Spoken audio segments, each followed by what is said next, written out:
Nightly greetings, one and all. Monique Tuzon here, homegrown, and happy to bring you PTV News Now. And atop the news leaderboard for tonight, a little over 46 years ago, the Vatican canonized its first Filipino saint in the person of Lorenzo Ruiz, the country's patron of the youth, and which the entire country celebrated with pride and joy. Yesterday, the Vatican gave the green light for an inquiry without obstruction into the beatification and canonization of one Loriena Caloring Franco, a Filipina lay catechist and first lay minister of the Archdiocese of Manila, who died in 2011 after battling cancer.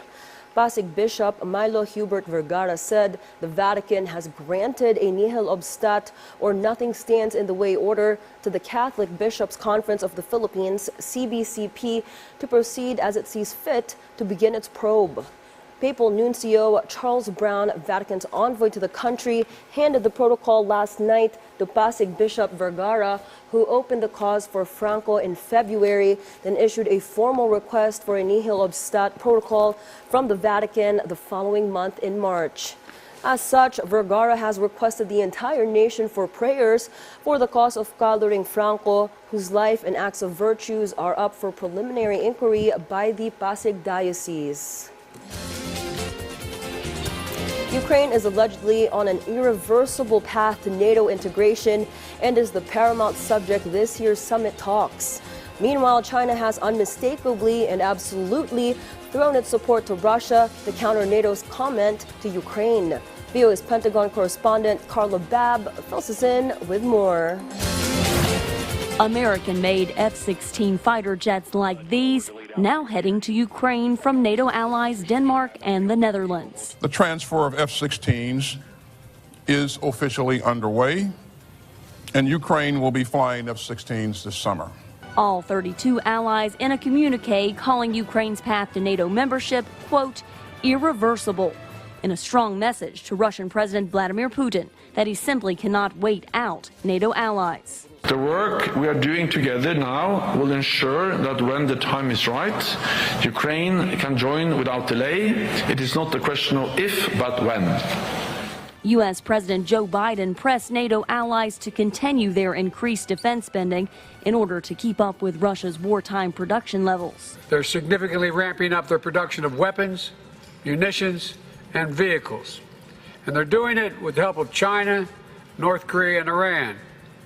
We cannot, in my view, we cannot allow the alliance to fall behind. The alliance also calling on China to cease its support of Russia's war machine, saying it cannot enable the largest war in Europe in nearly 80 years without negatively impacting its interest and reputation.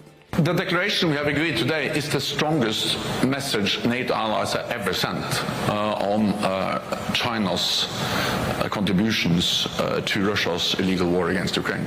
They're providing dual-use technology and support to Russia's defense industrial base, enabling Putin's war of aggression in Ukraine and allowing him to fight longer and to replace his losses. Analyst and veteran Brad Bowman tells VOA that calling out China was long overdue for the 32-member bloc. Europeans are dying in Europe in a war of aggression from the Kremlin with the support of Iran, North Korea, and China, period. Non-NATO partners from the Indo-Pacific joined NATO allies for the summit in Washington this week. Officials say attendance by Japan, South Korea, Australia, and New Zealand sends a message to China that democratic alliances will stand up for the rule of law, no matter where an aggressor tries to break it. Carla Babb, VOA News, Washington. And at this point, we turn to PTV's Baguio City Station and my colleague, Eddie Carta, for what's hot in the Cordilleras. Eddie? Ngayong pagkarabi, Pilipinas, ikagkagubaan ti Department of Health Cordillera ang may pangato ti immunization rate kadito being 0 to 5 years old. Iti datos ti DOH-CAR, National Immunization Program, nailista lang ti 65.03% immunization rate iti 2023, nababa man iti 95% national target. Agaro pa 163,000 nga being ti punteriya para ti basic immunizations iti resyon. Amamundamat lang ti umno a datos para ti panagplano da. Itisidong ti Project Shield with strategic health integration for enhanced child immunization. Anaiswat itatawan, tarigagay ti DOH ang mapabigsa iti panagbibinadang da iti private health practitioners para ti inclusive collaboration and enhanced immunization data integration.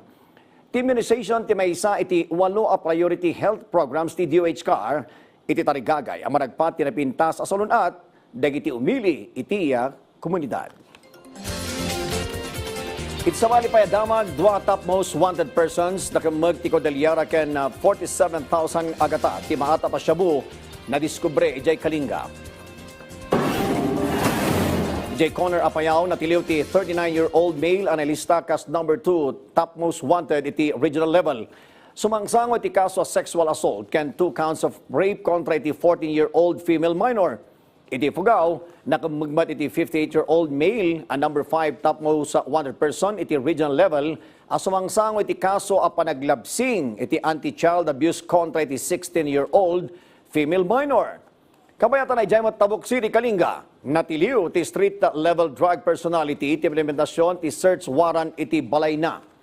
Nadiskubre ti 30-year-old male ti 7 gramo ti maata pa shabu ngagata iti nasurog ka 47,000 pesos. 38 caliber pistol kana duma-duma a drug paraphernalia. Sumango ti suspect iti kaso panaglabsing iti Comprehensive Dangerous Drugs Act of 2002. Gano kita dagiti damdamag manipod iti PTV Cordillera siya ni Eddie Carta naimbag Arabi. We have come to the show's end. Join us anew tomorrow, same time for the Global Roundup, a recap of the week in review. Monique Tuzon here urging you all to stay connected by catching the news right here, and thank you for watching PTV News Now.